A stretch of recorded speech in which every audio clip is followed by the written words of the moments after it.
we've now come to the last phase of the animation, which involves polishing and finalizing our performance. And we'll start with the villain. So we're on the home stretch. Let's go ahead and get started first by locking down each extreme of the red character so we don't lose any of the hard work we put into her blocking. I'll head over to the character menus, just another way to grab her character set. And now, going through each pose, we'll go ahead and press the S key, locking each down. Again, so we don't lose any of the hard work we put into the first phase. And yes, this may add to more keyframes in the graph editor, but believe it or not, it's much faster to work this way of locking down, again, each of these gestures. Optimizing the keys after will go by a lot faster than you think. Great. So, at this point, we can head over to our preferences to change our tangent type. So under animation, we'll switch to plateau, which does a great job at helping to prevent overshoot in our F-curves. So we're going to choose save. And now, let's move over to our graph editor and go ahead and smooth out all of her keyframes. I'd highly recommend adding the graph editor to a hotkey. We can map that under Windows, Settings and Preferences, and the hotkey editor. It's just a faster way to grab the editor. So under Categories, we can scroll down until we find Window. Then you'll find the graph editor towards the top of the list. A quick way to access it is to just simply click in Commands and press the G key. There it is. And here's what I've mapped it to, Control-Alt-A. So whatever works best for you, you can go ahead and set up those preferences and go ahead and choose Save. Now close out our hotkey editor and move back over to the graph editor. Alright, so selecting our character set, we're going to choose Plateau. And hiding her curves, let's go ahead and take a look at what we end up with. Alright, beautiful.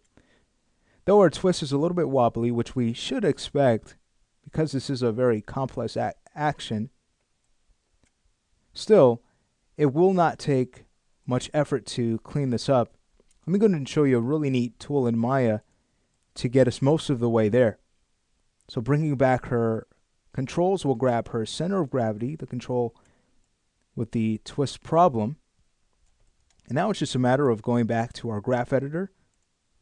With the object selected, we'll want to choose Curves and the Euler filter. So keep in mind that, again, we're getting some bad gimbal lock in this control. But watch this. Paying attention to our F-curves, if we go ahead and run the tool, notice Maya has done a great job at cleaning up at least most of the rotation for us. So if we were to hit play again, we'll notice that the result is much better. Great.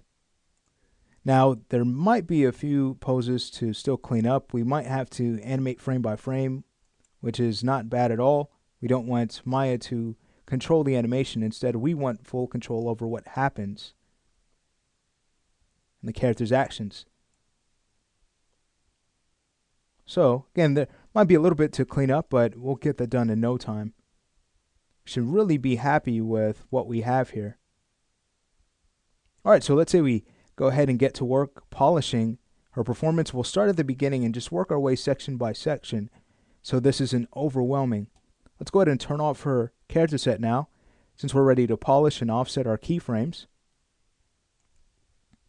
And let's see, we'll grab her control objects and start by taking a look at the initial attack, hitting play. I kind of like the timing of that, but of course the interpolation of her swing needs to be fixed. You can see the blades going through her head, and of course the animation would be done a lot faster if that was the case. So we'll go ahead and grab her arm control, head over to the in-between from the anticipation to the actual attack on frame 8. Let's go ahead and fix the sword.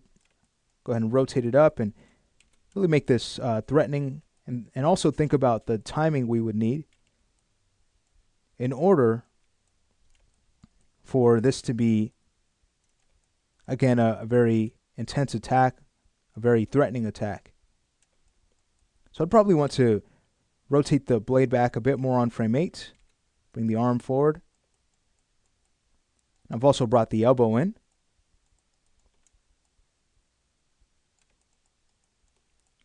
Tucking the arm a bit more. Then we'll also want her, of course, to look at her target. So let's go ahead and rotate the head in that direction. Beautiful.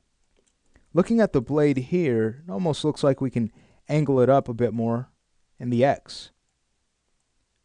Also rotate it out in the Z-axis. Much better. All right, so as it comes down, you can see that the slash isn't the way we want it just yet. You can see how the sword kind of angles to the side when it should rotate straight on for this attack. So sometimes it is a matter of animating frame by frame. Let's go to the pose just before she makes her attack on 11 on frame 10, and we'll straighten up the sword here and rotate it so it's closer to the blue character, closer to striking her. Just really thinking about the timing and making sure that it's going to happen very quick. If it happens too slow, well, then the action's not believable. Doesn't seem threatening. So I'll go ahead and rotate her wrist out in the Z just to, again, fix the orientation here. Grab the shoulder, rotate that forward, and bring the arm forward to extend it. And let's see how this looks. Okay, it's getting there. So if we find that our rotation is a little bit off, again, we can animate frame by frame. It's also a good idea to check the graph editor to see if we can have Maya clean up any gimbal lock we run into. So, again, selecting the control, heading over to curves, Euler filter. You can go ahead and clean up the rotation here. Much better. Okay, great. Let's go ahead and check the entire animation to make sure that everything else is still good to go. Beautiful. So you have to really love that tool. Saves us a lot of time. So at this point, again, I'll go ahead and hide the curves, hit play. So we have a nice strike now.